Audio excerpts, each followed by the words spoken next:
বাড়ির বাচ্চারা যদি একই ধরনের রুটি পরোটা রোল খেয়ে বিরক্ত হয়ে গিয়ে নতুন কিছু খাবার বায়না করে, তাহলে এই রেসিপিগুলো একবার বানিয়ে দেখতে পারো। শুধু বাচ্চারা না, বাড়ির বড়রাও কিন্তু খুব পছন্দ করবে। এইভাবে তৈরি করলে ওপরের অংশগুলো যতটা মুচমুচে হবে, ভিতরের অংশগুলো ঠিক ততটাই নরম তুলতুলে হবে। খেতে কিন্তু খুব মজা লাগে। আওয়াজ শুনেই বুঝতে পারছো বন্ধুরা ওপরের অংশগুলো কতটা মুচমুচে হয়েছে। নমস্কার বন্ধুরা, বেঙ্গলি ওভেনে তোমাদের সবাইকে স্বাগত জানাই। প্রথমেই ডোটা তৈরি করে নেব, তার জন্য একটা মিক্সিং বোলের মধ্যে আমি কিছুটা পরিমাণে ময়দা নিয়ে নিয়েছি। আর এই ময়দার মধ্যে দিয়ে দিচ্ছি স্বাদ মতো লবণ, সাথে দিচ্ছি মিল্ক পাউডার। এখানে আমি একটা 10 টাকার দামের মিল্ক পাউডার পুরোটাই ঢেলে দিয়েছি। তবে চাইলে কিন্তু এই গুঁড়ো দুধটা বাদ দিয়েও তৈরি করে নেওয়া যাবে। তবে এই গুঁড়ো দুধটা ব্যবহার করলে রুটি বা পরোটা যাই বানাও না কেন, সেগুলোর স্বাদ কিন্তু অনেকটা বেড়ে যাবে। ময়দার সাথে গুঁড়ো দুধ আর লবণ ভালোভাবে মিশিয়ে নিয়েছি। এখন ডো মেখে নেব। তার জন্য এখানে আমি নিয়েছি উষ্ণ গরম জল। আঙুল ডুবিয়ে রাখা যাবে এরকম উষ্ণ গরম জল এখানে আমি ব্যবহার করছি। এই উষ্ণ গরম জল দিয়ে ময়দাটা মাখলে ডোটা কিন্তু খুব নরম হবে, আর পরোটা বা রুটি যেটাই তৈরি করো না কেন একদম সফট তৈরি হবে। আর এখানে আমি ময়দা ব্যবহার করেছি। চাইলে পুরোটা আটা দিয়েও তৈরি করতে পারো, আবার হাফ আটা হাফ ময়দা দিয়েও তৈরি করতে পারো। তবে ময়দা দিয়ে তৈরি করলে লেয়ারগুলো কিন্তু খুব ভালো আসে। অল্প অল্প করে উষ্ণ গরম জল অ্যাড করে করে এটাকে একটা সফট ডো মেখে নিয়েছি। ডোটা কিন্তু এরকম একটু নরম করেই মাখতে হবে, শক্ত করে মাখা কিন্তু যাবে না। বন্ধুরা দেখো, ঠিক এরকম নরম, একটু চিটচিটে ভাব থাকবে। এখন এই ডোটাকে ঢাকা দিয়ে 5 থেকে 7 মিনিটের জন্য রেস্টে রেখে দেব, যাতে ডোটা ভালোভাবে সেট হয়ে যায় আর বেলতেও সুবিধা হয়। এখন আমি তোমাদের 7 মিনিট পরে দেখাচ্ছি। বন্ধুরা দেখো, ডোটা কিন্তু বেশ ভালোভাবে সেট হয়ে গেছে। এই ডোটাকে কিন্তু এখন একটু মেখে নিতে হবে, আর হাতের মধ্যে অল্প একটু তেল দিয়ে মাখলে ডোটা মাখতে খুব সুবিধা হবে। ডোটাকে সুন্দর নরম করে মেখে নিয়েছি। এখন ডোটাকে দুভাগে ভাগ করে দুটো লেচি কেটে নিয়েছি। দুটো লেচি থেকে দুরকমভাবে পরোটাগুলো তৈরি করব। কিচেন কাউন্টার আর বেলনের মধ্যে কিছুটা তেল মাখিয়ে নিয়ে এখন একটা লেচি নিয়ে লেচিটাকে পাতলা করে বেলে নিতে হবে।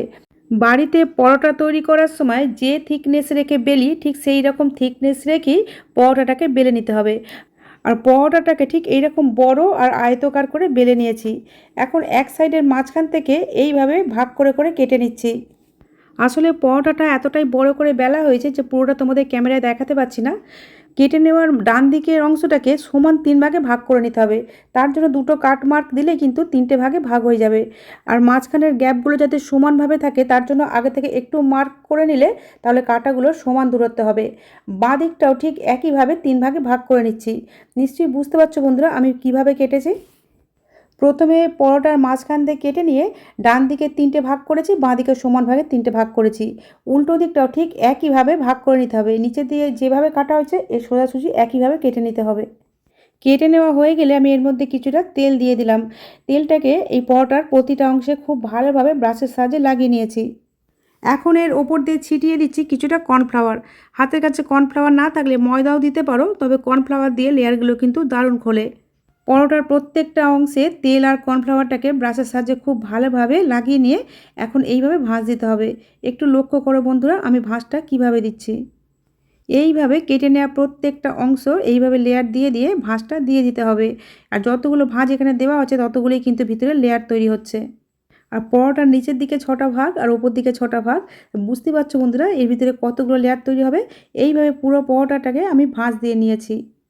পুরো পরোটাটা ভাঁজ দেওয়া হয়ে গেলে সাইডে যে অংশগুলো একটু খোলা আছে এগুলোকে আঙুলের সাহায্যে একটু চেপে চেপে জুড়ে দিতে হবে। এখানে খুব বেশি খোলা ছিল না, যেটুকু অংশ খোলা ছিল জুড়ে দিয়েছি আঙুল দিয়ে। এখন বেলনের সাহায্যে এইভাবে হালকা হাতে একটু বেলে নিতে হবে। আর এখানে আমি স্কোয়ার শেপে বেলে নিচ্ছি, চাইলে কিন্তু গোল করেও বেলা যাবে। আর এতে যেহেতু অনেক ভাঁজ আছে তাই কিন্তু খুব বেশি পাতলা হবে না, একটু মোটা করেই বেলতে হবে। ওপর দিয়ে দিয়ে দিলাম একটু জল, আর তার উপর দিয়ে দিয়ে দিচ্ছি সাদা তিল। এটা কিন্তু অপশনাল, হাতের কাছে থাকলে দেবে, না হলে বাদ দিয়ে দেবে। তবে তিলটা দিলে পরোটাগুলো দেখতেও যেমন ভালো লাগবে খেতেও তেমনি ভালো লাগবে। এছাড়া তিল আমাদের শরীরের জন্য খুবই উপকারী। তিলটা দেওয়া হয়ে গেলে বেলন দিয়ে এইভাবে একটু হালকা হাতে বেলে নিলাম, যাতে তিলগুলো পরোটার গায়ে ভালোভাবে চেপে যায়। আমরা এই পরোটাটাকে জলের ভাপে সিদ্ধ করব, তার জন্য আগে থেকে ওভেনে একটা হাঁড়ির মধ্যে কিছুটা জলকে ফুটতে দিয়েছিলাম। আর একটা ছিদ্রযুক্ত থালার মধ্যে কিছুটা তেল মাখিয়ে নিয়ে এর মধ্যে এই বেলে নেওয়া পরোটাটা দিয়ে দিলাম। এখন ঢাকা দিয়ে এটাকে স্টিম করে নিতে হবে 10 থেকে 12 মিনিটের মতো। আর ফ্লেমটাকে রাখতে হবে মিডিয়াম টু হাইতে। এখন আমি তোমাদের 12 মিনিট পরে দেখাচ্ছি।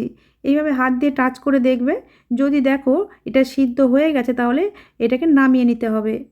পরোটাটা ততক্ষণ ঠান্ডা হতে থাক। এদিকে আমরা আর একটা যে লেচি রেখে দিয়েছিলাম, এই লেচি থেকে ছোটো ছোটো সাইজের বেশ কয়েকটা লেচি কেটে নিয়েছি।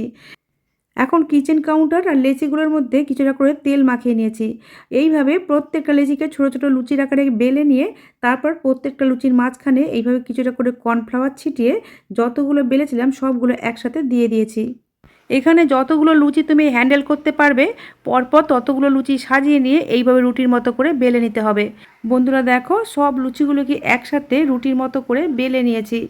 এখন এই রুটিটাকেও জলের ভাপে সিদ্ধ করে নেব। তার জন্য আগের ছিদ্রযুক্ত থালাটাই আবার নিয়ে নিয়েছি আর এই থালাটার মধ্যে আরও একটু তেল ব্রাশ করে নিয়েছি। এখন আগের হাঁড়ির জলটা কি আরও একবার ফুটতে দিয়েছিলাম। এই ফুটন্ত জলের ওপরে ছিদ্রযুক্ত থালাটা বসিয়ে দিয়ে চাপা দিয়ে দিলাম।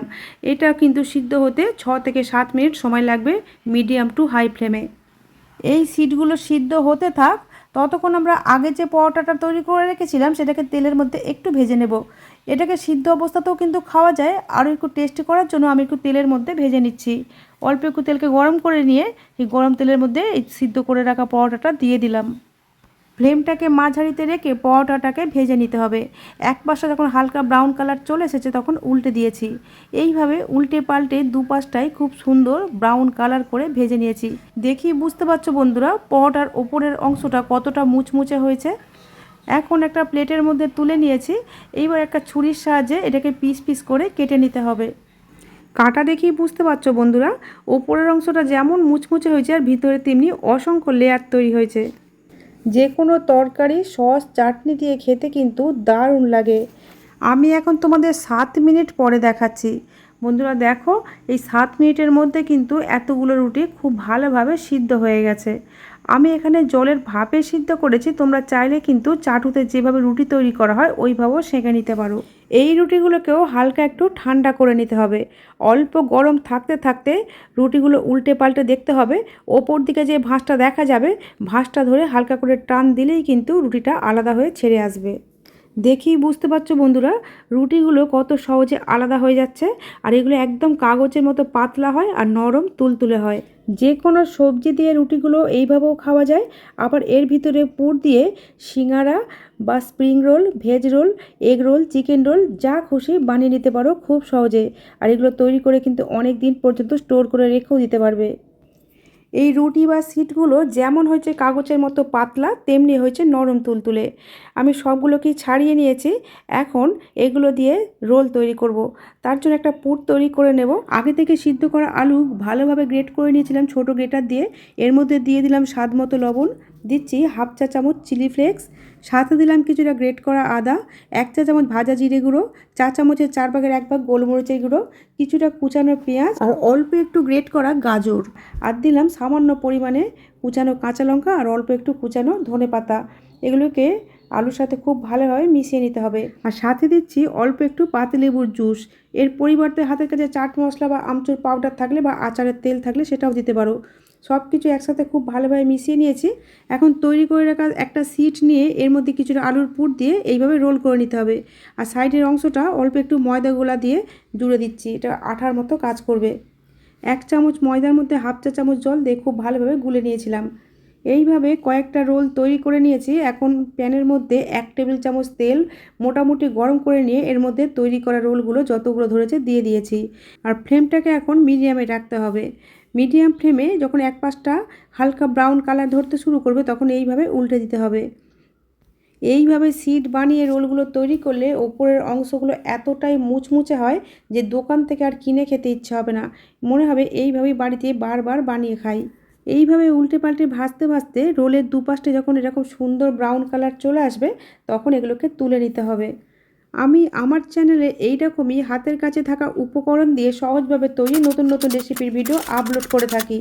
এই রকম রেসিপির ভিডিওর আপডেট সবার আগে পাওয়ার জন্য ইউটিউব থেকে দেখলে চ্যানেলটা সাবস্ক্রাইব করার আর এফবি পেজ থেকে দেখলে পেজটাকে ফলো করে নেওয়ার অনুরোধ রইল। বন্ধুরা আজ তাহলে এই পর্যন্তই। তোমাদের সাথে আবার আমার দেখা হবে নতুন কোনো রেসিপির সাথে। তোমরা ভালো থেকো, সুস্থ থেকো।